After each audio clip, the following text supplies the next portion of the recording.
18 मार्च के दिन एक ऐसे पिक्चर रिलीज हुई भारतीय सिनेमा के इतिहास में जो अगले आने वाले 100 सालों तक जिसकी मिसाल दी जाएगी, जिसका एग्जाम्पल दिया जाएगा। जिस तरीके से धुरंधर पार्ट 1 और पार्ट 2 ने बेंचमार्क सेट किए हैं, वो इसके पहले हमने एज अ सिनेफाइल के तौर पर भारतीय सिनेमा में कभी नहीं देखे थे। ऑफ कोर्स पहले पार्ट ने भी बहुत ही बड़ा रिकॉर्ड ब्रेक किया, फिर एक बेंचमार्क सेट किया, बट दूसरा पार्ट भी पहले पार्ट से कम नहीं है। इनफैक्ट 10 गुना ज़्यादा सारी की सारी चीज़ें बड़े स्केल पर हमको नज़र आती है। बहुत सारी चीज़ें हैं। जो लोग पार्ट 1 और पार्ट 2 का कंपैरिजन कर रहे हैं, वो मुझे लगता है कि अपने आप में ही बहुत बड़े मूर्ख इंसान है, क्योंकि दोनों भी फिल्में एक ही साथ शूट की गई है और हम सब लोग जानते थे कि रेडीमेड 7.5 से 8 घंटे का फुटेज एडिट करने के बाद आदित्य धर के पास मौजूद था। तब जाके उन्होंने डिसाइड किया कि भाई इसको 2 पार्ट्स में डिवाइड कर देते हैं और 2-3 महीने के डिफरेंसेस को रिलीज कर देंगे। अब ये सारी चीजें चल रही है जहां पर पूरा का पूरा भारत देश अपने अपने लेवल पर, आम जनता, हम सब आम जनता अपने अपने लेवल पर इस फिल्म को प्रमोट कर रहे हैं, बातें कर रहे हैं, मीम्स बन रहे हैं, पीक डिटेलिंग बाय आदित्य धर के बहुत सारी चर्चे चल रहे हैं। सोशल मीडिया फिलहाल लिटरली मतलब तूफान सा आ चुका है सोशल मीडिया पर। सिर्फ और सिर्फ धुरंधर की बातें चल रही है, रील्स के ऊपर रील्स बनाए जा रहे हैं, सारी चीजें चल रही है, बट बॉलीवुड शांत है।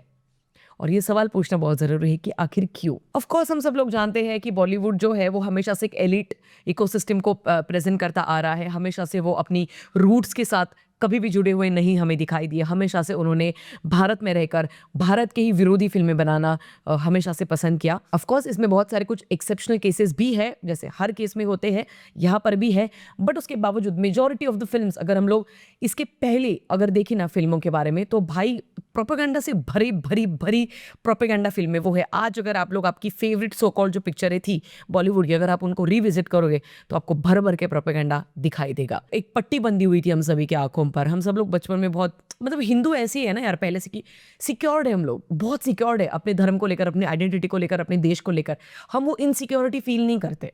वो हमारा धर्म जो है वो ये डिमांड ही नहीं करता कि किसी और को या फिर हमारा देश भी, हमारी नीतियाँ जो है वो भी डिमांड नहीं करती कि किसी और को नीचा दिखाकर हमको सबके ऊपर चले जाना है, हम ही है जो सबसे ऊपर है। नहीं, ये सोच नहीं, इसलिए हम सब लोग बहुत सिक्योर थे अपनी अपनी लाइफ में।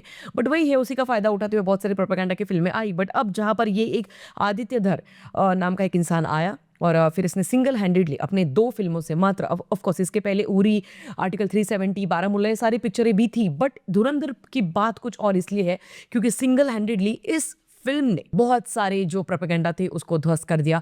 बहुत सारे लोगों का जो एक चेंबर बनाया हुआ था, एक इकोसिस्टम उन्होंने बनाई हुई थी इतने सालों की, तो वो भी ध्वस्त उन्होंने कर दी है। और कहीं ना कहीं पे मुझे लगता है सारे के सारे एक्सपोज हो चुके हैं। जो लोग धुरंधर पे रो रहे हैं उनके ऊपर ऑलरेडी मैंने 2 वीडियोस बनाए, अगर आप चाहो तो वो डेफिनेटली चेकआउट कर सकते हैं। बट आज का वीडियो बॉलीवुड के बारे में इसलिए है क्योंकि साउथ के एक्टर्स तक फिल्म को प्रेज कर रहे हैं, तारीफ कर रहे हैं, बड़े से बड़े एक्टर्स, बड़े से बड़े लोग, हर कोई तारीफ कर रहा है, बट बॉलीवुड शांत है। क्यों शांत है? सबसे पहले साउथ में किन्होंने एक्चुअली पिक्चर के बारे में अच्छी अच्छी बातें कही, जरा उसके ऊपर रोशनी डालते हैं। ऑलराइट, सो सबसे पहले मेरी फेवरेट एस राजामौली सर, इन्होंने क्या कहा है वो जरा देखते हैं। आई love Dhurandhar 1 but the revenge surpass the original in both scale and soul. That's definitely true and मैं 100% रिलेट करती हूँ उनसे, क्योंकि जिन लोगों का ऐसा कहना है कि भाई पार्ट 2 में उतना मजा नहीं आया, भाई तुम गधे हो, फिर तुम सीरियसली गधे हो। फिर the writing, casting, technical execution, music, world design and direction are just flawless. और उनकी तारीफ एक्चुअली उन्होंने बहुत लंबा चौड़ा एक ऐसे यहाँ पर लिखा है। तो एस राजामौली सर, आप मुझे बताओ उनको क्या ज़रूरत है? क्या उनको कोई ज़रूरत है इस फिल्म को अच्छा अच्छा बोलने की? नहीं, उनका नाम काफ़ी रहता है। उनकी कोई भी पिक्चर, अभी वाराणसी आ रही है अभी, तो उनका नाम काफ़ी है। हम लोग एनी विच वेज उनकी फिल्म देखने के लिए जाने वाले, तो उनको हमको प्रेज करने की ज़रूरत नहीं है। बट स्टिल यही होता है ना, एक आपकी विचारधारा बहुत इंपॉर्टेंट है और आपको शत्रुबोध होना बहुत ज़रूरी है। और यहाँ पर ये दोनों केसेस बॉलीवुड के मामले में नहीं दिखाई देती है भाई। आगे बढ़ते हैं। महेश बाबू, इन्होंने भी एक्चुअली फिल्म की बहुत ज़्यादा तारीफ की। इन्होंने कहा है कि धुरंधर the revenge is an explosion executed with perfect precision, the finest version of Ranveer unleashed, and how the way Aditya Dhar has conceived and delivered this standing ovation worthy experience is remarkable. And genuinely speaking, special mention to Maddie's performance and Shashwat Sachdeva's music. भाई यार, एक important बात है कि जो भी इंसान इतना ज़्यादा म्यूज़िक को लेकर और बारीक बारीक हर एक सॉन्ग को डिकोड कर रहा है, hats off to them, because वही इंसान म्यूज़िक की कदर कर सकता है जिसकी खुद की टेस्ट बहुत ज़्यादा अच्छी हो, और यहाँ पर हमको महेश बाबू जी के मामले में डेफ़िनेटली वो दिखाई देता है। आगे हम लोग बढ़ बढ़ रहे हैं फिलहाल। जूनियर एनटीआर जी, इन्होंने बहुत बड़ा एक डेफ़िनेटली खूबसूरत मैसेज लिखा है अपने स्टोरी में इंस्टाग्राम पर। वो लिखते हैं, a big salute to the team of Dhurandhar the revenge for delivering a storm to Indian audiences.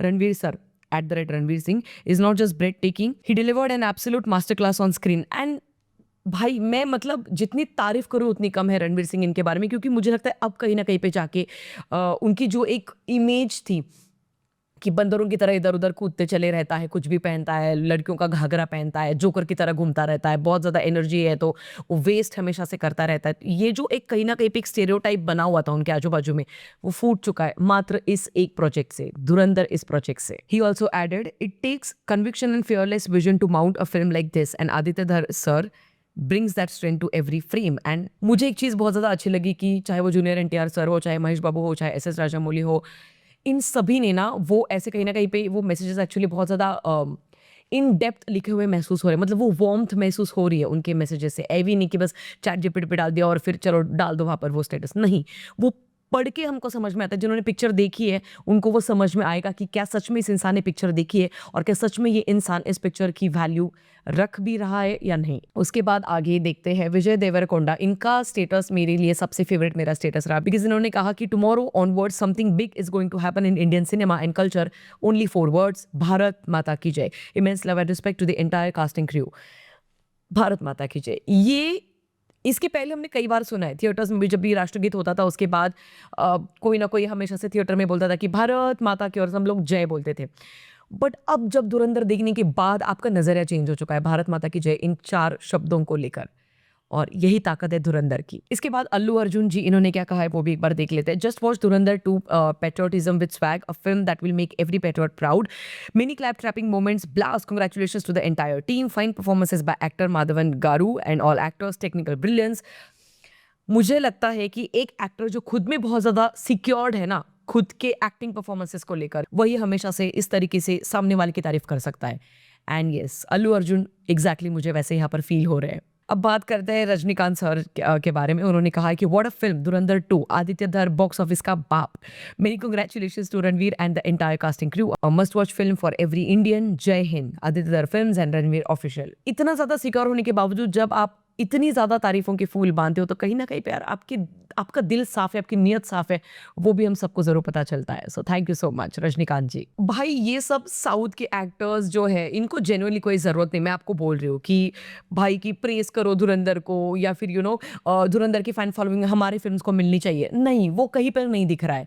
ये सारे के सारे जितने भी स्टेटस इन्होंने लगाए हैं, पोस्ट इन्होंने जो डाली है पिक्चर की तारीफ़ करने में, ये सारे के सारे बहुत ही रियल लग रहे हैं, बहुत ही रॉ लग रहे हैं, और वो कहीं ना कहीं पे हम सब लोग ये सारे मैसेजेस के साथ रिलेट भी कर सकते हैं। अगर हम लोग बात करें on the other hand Bollywood के बारे में, तो नहीं, बॉलीवुड को सांप सूंघ गया है। बॉलीवुड एक्चुअली सदमे में है फिलहाल, और शायद कहीं ना कहीं पे मुझे लगता है कि इनके अभी अभी व्हाट्सएप के ग्रुप्स बहुत सारे बन चुके हैं कि कैसे धुरंधर के अगेंस्ट कौन कौन सी चीज़ें की जाए, और ऐसा क्या करे कि जिसकी वजह से धुरंधर की जो एक डिग्निटी है वो कहीं ना कहीं पे डैमेज हो जाए, धुरंधर की तरफ देखने का नजरिया लोगों का प्रोपेगेंडा की तरफ हो जाए, क्योंकि इन्होंने पहले दिन से प्रोपेगेंडा ये बहुत चला है, बट वो नहीं कामयाब हुआ, वो कहीं पे कामयाब नहीं हुआ। लोगों ने जिस तरीके से उनको जवाब दी है पर्सनल लेवल पर जाकर, ये सबसे बड़ी बात है। देखो क्या होता है, हर बार कॉर्पोरेट बुकिंग्स होती है, ब्लॉक सीट्स होते हैं, बहुत सारी चीज़ें होती चली आ रही, इसके पहले भी बहुत सारी फिल्मों को, बट यहाँ पर हर एक थिएटर, चाहे वो सवेरे के 2 से 3 बजे के शोज़ हो, चाहे मुंबई के, या फिर सवेरे 6 बजे के हमारे पुणे के शोज़ हो, हर जगह पे आपको लोग भर भर के जाते हुए नज़र आ रहे हैं।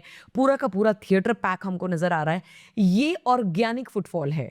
आप इनको वो ऑर्गेनाइज्ड वे में जो एक कॉर्पोरेट बुकिंग्स का जो चला था जवान पठान के समय में, वो आपको नहीं दिखाई दे रहा है यहाँ पर। तो कहीं ना कहीं पे इनकी जल रही है, सुलग रही है बहुत ज़्यादा। अब क्या करें, इनको समझ में नहीं आ रहा है। बट इन सब के बावजूद मुझे एक सवाल ऐसा पूछना है कि तीनों खान कहाँ पर है? क्यों आप लोग तारीफ नहीं कर सकते? वही है ना कि जब आपकी खुद की इतिहास में आपकी पिक्चर है, जब दाऊद इब्राहिम के साथ आपने क्लिक करवाई हो, जब अ, आपकी विचारधारा कुछ इस तरीके से है कि भाई पाकिस्तान तो वो खुद ही टेररिज्म से पीड़ित है, अगर आपकी यही सोच है, अगर आपकी यही विचारधारा है, तो आपको तो ये फिल्म बिल्कुल भी पसंद नहीं आने वाली है। And specially speaking about Shahrukh Khan guys, जवान पठान जैसे टट्टी स्पाई फिल्में देने के बाद आप लोग क्या ही एक्सपेक्ट करोगे? उनको नहीं अच्छा लगने वाला है, वो नहीं ही अच्छा लगने वाला है, चाहे तुम कुछ भी करो। ये सारी चीज़ देखने के बाद शायद उनकी नींद भी अब उड़ चुकी है। तीनों के तीनों खान चुप है। स्पीकिंग अबाउट अमिताभ बच्चन, एक बार ये वीडियो देख लो। परिवार नेहरू परिवार ने भारतवर्ष के ऊपर सदियों से राज किया है। वो राजा हैं, हम रंक हैं। राजा निर्धारित करेगा कि किसके साथ उसको संबंध बनाना है, किसके साथ उसको दोस्ती निभानी है। रंक नहीं निर्धारित कर सकता। हाँ, तो मैं इस सोच की डेफिनेटली हूँ कि 10, 15, 20, 25 साल पहले आपकी सोच शायद अलग हो सकती है, आज आपकी सोच अलग हो सकती है। परिवर्तन संसार का नियम है। अगर कोई इंसान बदल ही नहीं रहा दिमाग में, अपने लेवल पे, तो फिर मुझे लगता है कि उस इंसान में प्रॉब्लम है। क्योंकि आपकी सोच अगर नहीं बदल रही है, इतने सारी चीज़ें देखने के बाद जो देश में फिलहाल हो रहा है, इतने सारे आतंकी हमले हुए हमारे देश पे, क्या क्या स्ट्रैटेजीज नहीं बनाई जा रही, क्या क्या चीज़ें नहीं हो रही है, ये सारी चीज़ें देखने के बाद भी अगर आपकी बुद्धि अगर चेंज नहीं हुई है, तो भाई then it's okay, stay happy in your circle, in your elite circle rather I would say, and yeah just it's okay. मुझे लगता है कहीं ना कहीं अमिताभ बच्चन जी जो है वो एक ऐसे मुकाम पे उनको हर कोई देखता है जहाँ पर बहुत ज़्यादा रिस्पेक्ट है, डिग्निटी है। तो ये उनका भी एक फ़र्ज़ था, क्योंकि आप बॉलीवुड की एक सबसे बड़ी फ़िल्म को नकार रहे हो। आप बिग बी का दर्जा आपको दिया जाता है कि आप कहीं पर भी जब जाते हो आपको इतनी ज़्यादा रिस्पेक्ट दी जाती है भारतीयों के द्वारा। जब आप इसी मिट्टी में बड़े हुए हैं, आप इसी मिट्टी में इतने बड़े कामयाब हुए हैं, तो कहीं ना कहीं पे इस मिट्टी के प्रति आपका भी एक फ़र्ज़ है। जब ऐसी पिक्चर बन रही है जहाँ पर मात्र सच दिखाया गया हो, तो आपकी भी जिम्मेदारी है कि भाई टेक्निकल एस्पेक्ट्स के ऊपर बात कर लो। तुमको अगर सीधा नहीं इतनी तारीफ करनी तो तुम सिर्फ टेक्निकल एस्पेक्ट्स के बारे में बात करो, बट वो भी नहीं हो पा रहा है तुमसे। बात अगर मैं करूँ दीपिका पादुकोण की, तो भाई ये बंदी क्या बंदी है, मतलब ये मुझे समझ में नहीं आ रही इसकी सोच। एक्चुअली तुम्हारा लाइफ पार्टनर, उसकी जिंदगी का one of the finest performances he has given, and अभी तक आपने एक भी स्टोरी नहीं लगाई है, ना ही कोई पोस्ट डाली है सोशल मीडिया पर कि अपने हस्बैंड की तारीफ कर लो। तुमको नहीं आदित्य धर पसंद, तुम्हारी सोच हम सबको पता है, क्योंकि तुमने जेएनयू में जाके जो सपोर्ट दिखाया था वो पूरा भारत देश जानता है। पर कम से कम अपने हस्बैंड की तो तारीफ करो भाई, ही deserves it, he deserves it. पूरी दुनिया उनकी तारीफ कर रही है। हमारा क्या रिश्ता है रणवीर सिंह से? मेरा क्या रिश्ता है रणवीर सिंह से? उन सब लोगों का क्या रिश्ता है रणवीर सिंह से जो उनकी तारीफ कर रहे हैं? आप उनकी अर्धांगिनी हो भाई, आप उनकी लाइफ पार्टनर हो। जब इस तरीके के सारे परफॉर्मेंसेस की तारीफों के फूल बांधे जा रहे बड़े से बड़े एक्टर्स आ, तो तुम क्या हो? तुम में इतना ईगो किस चीज़ का है? मुझे कहीं ना कहीं पे ऐसे लग रहा है कि ईगो ही है कहीं ना कहीं पे दीपिका का, कि वो ईगो अलाउ नहीं कर रहा है एक्चुअली, कि नहीं ठीक है नहीं करो। और ये तो मुझे कोई डिबेट, मतलब ये कोई कर ही नहीं सकता, मुझे कोई पॉइंट बोल ही नहीं सकता कि नहीं भाई पर्सनल लाइफ में कर दिया होगा कंग्रेचुलेट वगैरह, सोशल मीडिया पे क्यों डालना है। तो मुझे कहीं ना कहीं पे लगता है कि जब आप एक पब्लिक फिगर हो, आप किसी और एक्टर्स के लिए बहुत ज़्यादा तारीफ़ें ज़रूर करते हो। इसके पहले भी उन्होंने बहुत सारी तारीफ़ें करी है, हर जगह पे स्टैंड लिया है, बहुत सारे सोशल इशूज़ पे भी, तब यहाँ पर क्यों नहीं? बात वही है कि अब वो डेस्पिरेसी है, अपने लेफ्टिस्ट लिबरल फ्रेंड्स को कहीं मैं हर्ट ना कर दूँ, फिर बाद में जाके मुझे प्रोजेक्ट्स भी तो नहीं मिलेंगे, क्योंकि एक बहुत बड़ी पिक्चर मिलने वाली थी, अब वो अपने एरोगेंस के चलते नहीं मिल रही है संदीप रेड्डी बांगा जी की तरफ से। अब उसके बाद बचा कुचा क्या है? बस शाहरुख खान की अगली जो आने वाली पिक्चर है YRF स्पाई यूनिवर्स की, बस वही हाथ में है।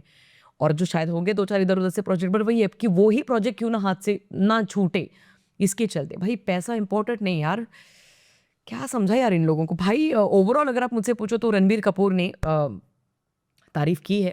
Current favorite movie, I guess, was Dhurandhar. Absolutely loved that film. I think the entire cast and crew really smashed it, and really good times at the movies. भले बहुत ज़्यादा अच्छे से दिल खोल के तारीफ नहीं की, बट करी है तारीफ। वो खुद एक्चुअली सोशल मीडिया पे है भी नहीं प्रेजेंट, बट उसके बावजूद करिए। तो मुझे कहीं ना कहीं पे लगता है कि ये ईगो जो है पूरे के पूरे बॉलीवुड का, वो उध्वस्त हो चुका है। और ये जो एक बहुत बड़ा अहंकार का बबल था, वो भी ध्वस्त हो चुका है। और बॉलीवुड जो साइलेंट है फिलहाल, ये अपने कर्म जो अभी कर रहे हैं, जो साइलेंट रहकर अभी जो कर्म कर रहे हैं, इनका फल इनको मिलेगा। वो ऑलरेडी मिलता चला आ रहा है। आप देख लो बॉलीवुड की कौन सी पिक्चर बहुत इतना बड़ा हिट हो चुकी है, नहीं हो चुकी है। कॉर्पोरेट बुकिंग्स अगर इन सब का सहारा अगर ये लोग नहीं लेते, तो शायद इतना बड़ा जवान पठान रिकॉर्ड्स नहीं कर पाती।